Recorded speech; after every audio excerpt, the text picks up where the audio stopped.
Fala galera, essa é a coluna 360 graus para você que não conseguiu acompanhar na edição virtual de quinta-feira e nem leu no portal da folha.com.br nessa sexta-feira. Eu estou fazendo aqui um material em vídeo para que você possa desfrutar desse conteúdo e, claro, dessa figura simpática passando na tua timeline. Alguns leitores da Folha ficaram até chocados com um vídeo de Ângelo Sanches saindo algemado do Fórum de Canela e se dirigindo até a Cachoeira, né, entrando ali na traseira do camburão da SUSEP. De fato, para quem conheceu Sanches no auge de sua passagem pela Secretaria de Turismo, a imagem foi forte. Mas era para ser forte mesmo. Ângelo, como você sabe, em latim significa anjo, e caritas também em latim significa caridade.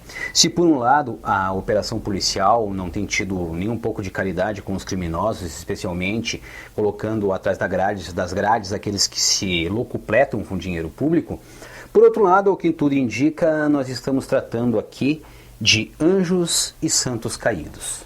O vídeo mostra um alto integrante da cúpula municipal, ainda que já fora da prefeitura, sendo preso e julgado. Mas cabe ao raciocínio por que esse é o retrato atual da política canelense. Para entender o motivo que levou essas pessoas de anjos a demônios, é preciso voltar um pouquinho no tempo, mais precisamente até dezembro do ano de 2016, quando Constantino anunciou o seu secretariado. Vilmar Santos, que sempre teve bem pouco carisma e não gozava assim, de simpatia da comunidade, assumiu na época a Secretaria de Governo e de Assistência Social. Vilmar já era figura conhecida na política, inclusive ele tinha sido eleito vereador na eleição passada. As secretarias eram governo, né, administração e assistência social. Mais tarde, a Andressa da Conceição Amana assumiu a assistência social. Luiz Cláudio da Silva, o Ratinho, esse foi para obras. E o Ratinho ele era tido assim como um homem simples, um cara que gozava de simpatia junto à comunidade. Ele chegou até a ser cogitado para ser vice, o vice de Constantino numa possível chapa para a reeleição em 2020. Entre os indicados, então, estava Ângelo Sanches, né, que iria assumir o turismo, uma das principais pastas da cidade. Sanches, na época, era desconhecido da maioria dos canelenses e era até visto com uma certa desconfiança pelo trade turístico, mas ele tinha algumas qualidades de fazer inveja para qualquer político de carteirinha. Primeiro, ele sabia ouvir, né? Ele podia ficar um bom tempo apenas escutando você relatar um problema. Depois de escutar, sempre se mostrando muito solícito, ele dizia: pode deixar comigo, meu irmão, eu vou fazer o possível para resolver o teu problema. E aí vinha o pulo do gato, né? Ele sempre te retornava com uma solução. Podia até não ser a solução que tu queria, mas ele sempre te retornava com uma solução. Em 2017, Sanches marcou talvez o seu maior gol de placa. Era os 30 anos do Sonho de Natal, a 30ª edição do Sonho de Natal. E ele ouviu a comunidade e resgatou diversos elementos de edições anteriores do Sonho de Natal, ao lado, né, resgatando também, assim, o produtor cultural Elias da Rosa. Realmente foi um grande evento e na época foi resgatado até aquele famoso jingle: uma estrela foi no céu surgindo. Tudo isso foi trazido de volta. A partir daí, Ângelo, arrojado ele era arrojado, ganhou confiança do trade e ele figurou entre os maiores empresários da região, sempre como parceiro e uma pessoa de soluções. E essa era a estratégia de Sanches. Ângelo então se colocou na tríade de confiança, com todo esse poder que ele adquiriu, nessa tríade de confiança de Constantino, né? E Constantino, convenhamos, não tem nome de imperador à toa, né? Então essa tríade era formada pelo Sanches, Ângelo Sanches, Vilmar Santos, né, e Luiz Cláudio, o Ratinho, né? Esses três eram as pessoas em quem o prefeito confiava e escutava, principalmente naqueles primeiros anos de governo. E com esse poder, meu amigo, já dizia o tio do Homem-Aranha, vem grandes responsabilidades, mas também vem grandes oportunidades, e aí é fácil a pessoa se deixar levar. São vários os depoimentos de pessoas que dizem que Ângelo pedia ou cobrava favores e parcerias, do tipo: ô meu irmão, tu vai dizer não pra mim depois de tanto que eu te ajudei? E aos poucos esse castelo de cartas começou a desabar.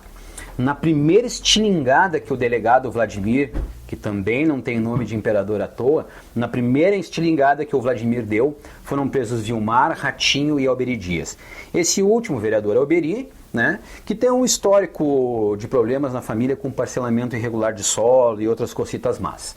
Vale o registro que naquele fatídico 8 de novembro de 2020, quando foi deflagrada a terceira fase da Operação Caritas, né, havia um pedido de prisão de Sanches, mas que na época não foi autorizado pelo Judiciário.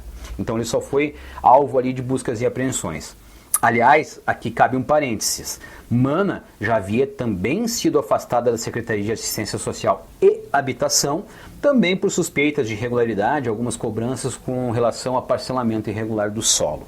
Tomazini era o secretário de Meio Ambiente na época, né? E ele também foi afastado judicialmente da secretaria. Mas vale o registro que depois, com todo esse rolo, né, o Tomazini foi inocentado. É bom que a gente frise, né?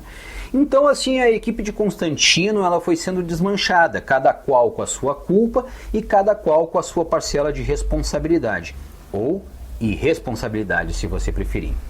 A Operação Caritas ela revelou uma série de suspeitas de corrupção e o que mais chama atenção é que foi criada uma rede entre empresários e agentes políticos, né? Essas coisas se misturando, que servia para tirar vantagem, né, e botar a mão no dinheiro público. E é o que tudo está mostrando hoje, né? Veio a prisão então de Jackson Miller, que já estava na Secretaria de Meio Ambiente, o doutor em Biologia, uma aposta de Constantino para uma condução técnica e qualificada na Secretaria de Meio Ambiente, que resultou aí em problemas nas licenças ambientais e nessas estações de tratamento de esgoto que hoje são elefantes brancos em Canela. Voltando à prisão de Ângelo, ele já fora da prefeitura, já não era mais secretário municipal, mas continuava com os tentáculos dessa rede criada nos eventos da cidade, né? Veio então a prisão dele, que foi a cereja do bolo, desses secretários presos até aqui. Até então é a cereja do bolo, né? E não é à toa que ele é o que mais tempo permaneceu e permanece preso. Então vocês vejam que o meu relato, que já está extenso, ele está pobre em detalhes. Eu não consegui contar aqui tudo o que aconteceu e como aconteceu nessa operação que iniciou lá em abril de 2020, né, quando a Polícia Civil atirou no que viu e acertou no que não viu, naquela ação no interior de Canela para buscar lá então materiais de construção que haviam sido desviados do Hospital de Caridade de Canela, mostrando então, desvendando, começando a desemaranhar esse gigantesco esquema de favorecimento na nossa pobre, porém por outro lado rica e promissora cidade de Canela. Nós sabemos como a Caritas começou, mas eu jogo 2 cafezinhos com quem está vendo esse vídeo que nem mesmo a dedicada equipe da Polícia Civil de Canela sabe como é que ela vai terminar, nem quando ela vai terminar. E eu faço esse relato para dizer aos leitores que quando eu escuto alguém com pena, né, achando então que a operação policial, que a operação Caritas prejudica Canela, né, ou que estão pegando pesado demais com este ou com aquele investigado, coitadinho dos caras, né? Eu vou dizer para vocês, eu tenho pena, tá? Eu tenho pena de quem trabalha honestamente. Eu tenho pena do dinheiro dos meus impostos, disso eu tenho pena. De quem usa do dinheiro público e era pago com dinheiro público para trabalhar para a comunidade e faz sacanagem, esse cara eu não tenho pena. Então, voltando lá ao início do meu vídeo, a imagem é forte, mas é para ser forte mesmo, pessoal. Quem atrasa Canela é quem bota a mão no dinheiro público. Dinheiro esse que devia estar sendo usado a favor da comunidade. E tem mais um detalhe. Quem não faz nada para impedir que essas pessoas usem o dinheiro público também atrasa Canela e também tem culpa nesse cartório. Por fim, então, fica aqui um salve à Polícia Civil de Canela, essa dedicada equipe da Polícia Civil de Canela, né, que tão bem tem conduzido essa operação que nós não vamos ver tão cedo, tá? A nossa geração não vai ver tão cedo uma ação de Polícia Civil no combate ao roubo do dinheiro público, pelo menos aqui na região. Isso é uma coisa realmente bem fora da curva. E também a primeira vara judicial de Canela que tem conduzido esses processos judiciais. A essas 2 equipes aí, parabéns pela coragem e pela determinação. Não é fácil, gente, manter uma operação como a Caritas. É muita pressão e é muita pressão. E para quem ainda acha que os culpados são inocentes, ou pelo menos são coitados, tá?